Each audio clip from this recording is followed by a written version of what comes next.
Welcome back to clean news MP. चलिए देखते हैं मध्य प्रदेश की 25 फटाफट बड़ी खबरों को। इससे पहले आप न्यूज को कहां से देख रहे हैं हमें कमेंट में जरूर बताएं।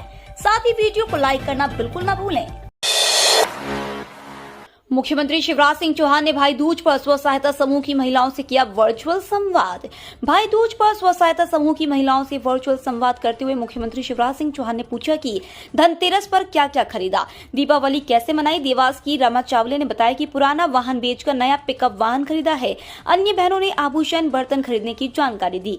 मुख्यमंत्री ने सभी को दीपावली की बधाई देते हुए कहा कि समूह की बहनों ने अपने परिश्रम, कार्य क्षमता और लग्न से इतिहास रचा है। घूंघट और चूल्हा चौका तक सीमित बहनें आज समूह से जुड़कर आत्मनिर्भर हुई हैं। मध्य प्रदेश के निवाड़ी में उत्तर प्रदेश के सीएम योगी आदित्यनाथ के मंदिर के लिए भूमि पूजन। मध्य प्रदेश के निवाड़ी जिले के चहरका गांव में उत्तर प्रदेश के मुख्यमंत्री योगी आदित्यनाथ के मंदिर के लिए गुरुवार को भूमि पूजन किया गया। चहरका गांव निवासी सत्येंद्र चतुर्वेदी, जो स्वामी हिंदू सत्यनाथ के नाम से जाने जाते हैं, उनका यहाँ आश्रम है। उन्होंने आश्रम की भूमि पर ही मंदिर बनवाने का निर्णय लिया है। वह योगी के प्रशंसक हैं और उनकी कार्यशैली से खासे प्रभावित हैं। स्वच्छता, पर्यावरण सुधार सहित अपशिष्टों के निस्तारण में भी इंदौर बना बेहतर मॉडल। इंदौर स्वच्छता और पर्यावरण सुधार के साथ अपशिष्टों के निस्तारण के क्षेत्र में भी बेहतर मॉडल के रूप में उभरा है। इंदौर के स्वच्छता मॉडल का अनुकरण अन्य जिलों और शहरों को भी करना होगा। इंदौर में जैव चिकित्सा अपशिष्टों के निस्तारण में बेहतर काम हो रहा है। ये बातें राष्ट्रीय हरित प्राधिकरण प्रिंसिपल बेंच नई दिल्ली के सदस्य डॉक्टर अफरोज अहमद ने कही। एमआईसी के निर्णय होंगे फ्लॉप क्योंकि विपक्षी पार्षद कर रहे स्थगन लगाने की तैयारी। नगर निगम परिषद की बैठक आज आयोजित की जाएगी। इस बैठक में चर्चा के लिए तय किए गए 7 बिंदुओं को लेकर विपक्षी दल के पार्षद अब फाइलों का अवलोकन करेंगे। भाजपा के जिला अध्यक्ष अभय चौधरी ने भी गत बुधवार को पार्षद दल की बैठक में पार्षदों को इस बारे में समझाइश दी थी। इसके चलते विपक्षी दल के पार्षद अब एजेंडे में शामिल कुछ मुद्दों पर स्थगन लगाने की तैयारी कर रहे हैं। इसमें स्थगन के प्रस्ताव परिषद की बैठक से ठीक पहले सभापति को सौंपे जाएंगे। ओबीसी आरक्षण संबंधी याचिकाओं की सुनवाई 18 नवंबर को। हाईकोर्ट ने अन्य पिछड़ा वर्ग आरक्षण संबंधी याचिकाओं की सुनवाई 18 नवंबर को निर्धारित कर दी है। हाईकोर्ट में ओबीसी की ओर से पक्ष रखने के लिए राज्य शासन की ओर से नियुक्त किए गए विशेष अधिवक्ता रामेश्वर सिंह ठाकुर ने गुरुवार को आवेदन प्रस्तुत किया, जिस पर विचार करने के बाद उक्त तिथि का निर्धारण किया गया। सर्विलांस कैमरे के मामले में दुनिया में दूसरे नंबर पर पहुंचा इंदौर। सीसीटीवी कैमरे के मामले में इंदौर ने दुनिया में दूसरा स्थान प्राप्त किया है। यह सूची सिंगापुर की निजी कंपनी ने जारी की है। इंदौर में प्रति 1000 व्यक्तियों पर कैमरों की डेंसिटी 62.52% है। इस सूची में हैदराबाद तीसरे, नई दिल्ली चौथे और चेन्नई 5वें स्थान पर है। स्वच्छता में छक्का लगाने के बाद शहर के लिए कैमरे में दूसरे स्थान पर आना गर्व की बात है। सुरक्षा मापदंडों का सर्वे करने वाले सिंगापुर की निजी कंपनी ने हाल ही में एक रिपोर्ट कार्ड जारी किया है। अक्टूबर नवंबर में भोपाल जबलपुर से चलेगी 9 स्पेशल ट्रेनें। मध्य प्रदेश के रेल यात्रियों के लिए खुशखबरी है। त्योहारी सीजन को देखते हुए रेलवे ने भोपाल से 4 स्पेशल ट्रेन चलाने का फैसला लिया है। इसके तहत 2 ट्रेन लोकमान्य तिलक टर्मिनस और गोरखपुर के बीच चलेगी, जबकि 2 विशेष ट्रेन दादर गोरखपुर के बीच चलेंगी। यह रानी कमलापति स्टेशन, बीना और इटारसी स्टेशन पर रुकेगी।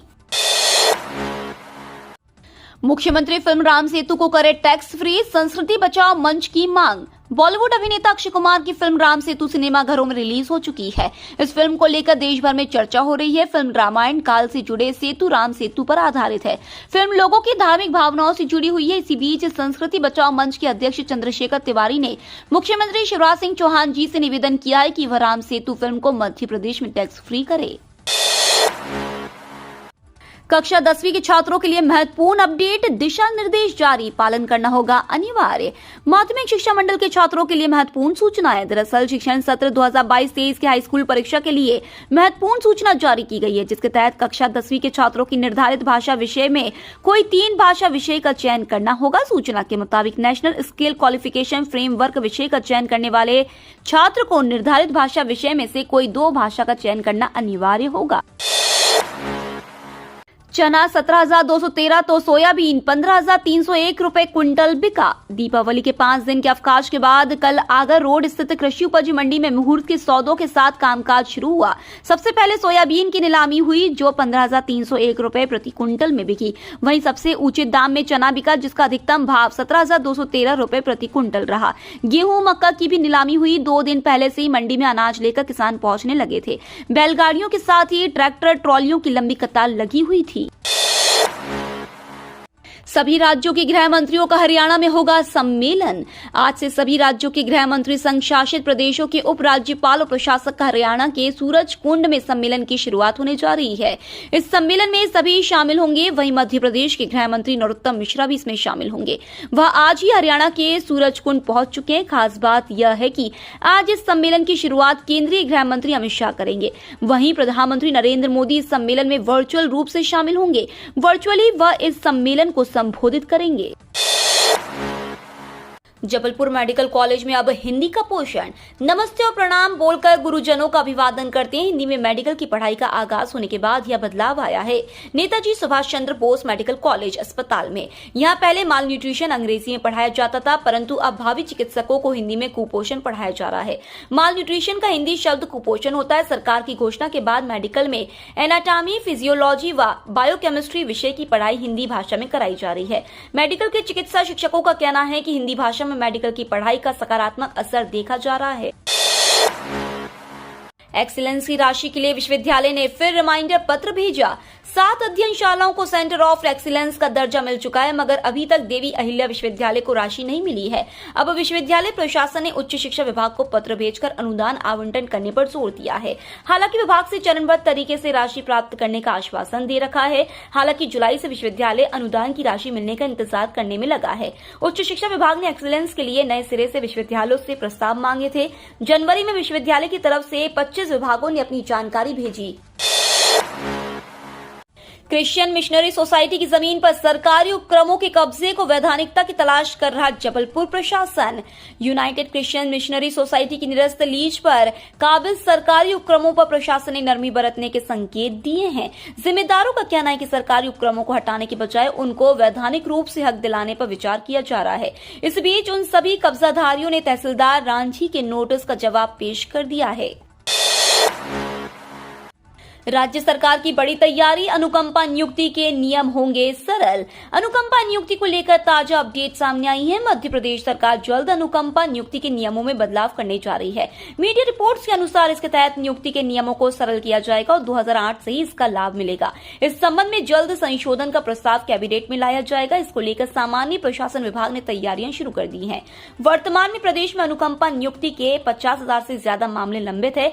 नर्मदा घाटी विकास प्राधिकरण, लोक निर्माण, जल संसाधन, लोक स्वास्थ्य यांत्रिकी और ग्रामीण यांत्रिकी विभाग में अनुकंपा नियुक्ति के ज्यादा मामले कार्यभारित और आकस्मिकता निधि से पहले वेतन पाने वालों के हैं। 1 नवंबर से शुरू होगी इंडिगो की भोपाल उदयपुर उड़ान। भोपाल से लगातार उड़ान सेवाओं का विस्तार जारी है। इसी क्रम में राजधानी वासियों को एक बड़ी सौगात मिलने जा रही है। अब भोपाल से उदयपुर के बीच सीधी उड़ान शुरू होने जा रही है, जो कि 1 नवंबर से शुरू होगी, जो सप्ताह में 3 दिन मिलेगी। इसका फायदा न केवल भोपाल बल्कि इंदौर के यात्रियों को भी मिलेगा, क्योंकि अभी इंदौर से उदयपुर के लिए भी सीधी उड़ान नहीं है। दूसरे शहर के लोग भी भोपाल से हवाई सफर शुरू कर सकेंगे। लोगों ने इसका स्वागत किया है। कर्मचारियों के लिए अच्छी खबर। मंत्रालय ने जारी किया आदेश। खाते में बढ़ेंगे 7,000 रुपए। कर्मचारियों के लिए अच्छी खबर है। एक तरफ जहां 6th 7th पे कमीशन कर्मचारियों के महंगाई भत्ते में 4% का इजाफा किया गया है, वहीं अब उन्हें बोनस का भी भुगतान किया जाएगा। इस संबंध में मंत्रालय ने आदेश जारी कर दिए। जारी आदेश के तहत आरपीएफ, आरपीएसएफ, पर्सनल सहित ग्रुप सी के अन्य कर्मचारियों को 2021-22 के 30 दिन की बोनस घोषणा की गई है। इससे कर्मचारियों के खाते में अतिरिक्त 7,000 रुपए की वृद्धि देखी जाएगी। आज खत्म हो रही एसबीआई उत्सव एफडी स्कीम। इसमें 1,000 दिनों के डिपॉजिट पर 6.10% का सालाना ब्याज। स्टेट बैंक ऑफ इंडिया की उत्सव स्पेशल फिक्स्ड डिपॉजिट स्कीम 28 अक्टूबर यानी आज खत्म हो जाएगी। यह limit period term deposit offer Bharat की स्वतंत्रता की 75वीं वर्षगांठ 15 अगस्त को लॉन्च किया गया था। एसबीआई की उत्सव स्कीम में मौजूदा जमा योजनाओं की तुलना में ज्यादा ब्याज मिलता था। हालांकि बीते दिनों एसबीआई ने सामान्य स्कीम की ब्याज दरों में बढ़ोतरी की है। बैंक उत्सव स्कीम में 1,000 दिनों के फिक्स्ड डिपॉजिट पर 6.10% प्रति वर्ष का ब्याज देता है। सीनियर सिटीजन को सामान्य जमाकर्ताओं से 0.50% ज्यादा ब्याज मिलता है। कर्मचारियों के लिए बड़ी खुशखबरी, 2023 में भारत में बढ़ेगी सबसे ज्यादा सैलरी। निजी क्षेत्र में काम करने वाले कर्मचारियों के लिए बड़ी खुशखबरी है। 2023 में वेतन में बड़ा इजाफा देखने को मिल सकता है। वर्कफोर्स कंसल्टेंसी ECA इंटरनेशनल के सर्वे के अनुसार साल 2023 में भारत में नौकरी पेशा लोगों की सैलरी सबसे ज्यादा बढ़ने वाली है। महंगाई के असर को घटाकर वास्तविक वेतन वृद्धि के मामले में भारत सबसे आगे हो सकता है, जहां इस साल 4.6% वेतन बढ़ने का अनुमान है। वर्कफोर्स कंसल्टेंसी ECA इंटरनेशनल के सर्वे के अनुसार अगर महंगाई का हिस्सा निकाल दे तो करीब 5% के आसपास का औसतन इजाफा आपकी सैलरी में हो सकता है। BCCI का बड़ा ऐलान, अब महिला क्रिकेट खिलाड़ियों को पुरुषों के बराबर मिलेगी मैच फीस। भारतीय क्रिकेट में बड़े बदलाव की शुरुआत हो गई है। अब BCCI के सेंट्रल कॉन्ट्रैक्ट में शामिल महिला क्रिकेट खिलाड़ियों को भी पुरुषों के बराबर मैच फीस मिलेगी। BCCI की अपेक्स काउंसिल ने यह ऐतिहासिक फैसला किया है। बोर्ड के सचिव जय शाह ने ट्वीट कर इसकी जानकारी दी। जय शाह ने ट्वीट किया, मुझे यह घोषणा करते हुए खुशी हो रही है। भेदभाव मिटाने की दिशा में BCCI ने पहला कदम उठाया है। हम बोर्ड से अनुबंधित महिला क्रिकेटर के लिए समान वेतन की पॉलिसी लागू कर रहे हैं। अब महिला और पुरुष दोनों क्रिकेट खिलाड़ियों को एक जैसी मैच फीस मिलेगी। कोरोना सतर्कता, डोज लगवाने में लोगों की रुचि कम हो रही। कोरोना के मामले कम होने के बाद अब सतर्कता डोज लगवाने में लोगों की रुचि कम हो रही है। हालत यह है कि अक्टूबर में सिर्फ 2,69,000 लोगों ने ही सतर्कता डोज लगवाई है। प्रदेश में 5,41,00,000 लोग सतर्कता डोज के लिए पात्र हैं, पर अभी तक 1,35,00,000 लोगों को ही डोज लगी है। मुख्यमंत्री ने कहा, भोपाल में विदेशी नागरिक से लूट दुर्भाग्यपूर्ण, लोगों की सुरक्षा हमारा दायित्व। भोपाल में पुर्तगाली नागरिक नोनू रॉड्रिग्स से हुई लूट की घटना को मुख्यमंत्री शिवराज सिंह चौहान ने दुर्भाग्यपूर्ण बताया है। उन्होंने कहा कि ऐसे मामलों में गंभीरता बरतने की जरूरत है, जिससे पुनरावृत्ति न हो। इस पर भोपाल पुलिस आयुक्त मकरंद देउस्कर ने बताया कि लूट के तीनों आरोपित गिरफ्तार कर लिए गए हैं। नशे की हालत में तीनों ने राजधानी में भारत टॉकीज के पास रविवार दोपहर पैदल जा रहे नोनू के साथ मारपीट और लूट की थी। शौर्य दल की सदस्य संभालेंगी उमा भारती के नशा मुक्ति अभियान की कमान। पूर्व मुख्यमंत्री उमा भारती के शराबबंदी अभियान को जब सरकार का साथ मिला तो सुधार की संभावनाएं भी दिखाई देने लगी है। जहां नशे के कारोबार से जुड़े 34,849 लोगों के खिलाफ विभिन्न धाराओं में प्रकरण दर्ज किए गए, वहीं ग्रामीण और शहरी क्षेत्र में नशा मुक्ति की जिम्मेदारी महिलाओं को सौंपी गई है। भारत ने नीदरलैंड को 56 रन से हराया। पॉइंट्स टेबल में टॉप पर पहुंची टीम इंडिया। भारत ने सुपर 12 राउंड के अपने दूसरे मुकाबले में नीदरलैंड को 56 रन से हरा दिया है। टॉस जीतकर पहले बल्लेबाजी करते हुए भारत ने 20 ओवर में 2 विकेट गंवाकर 179 रन बनाए।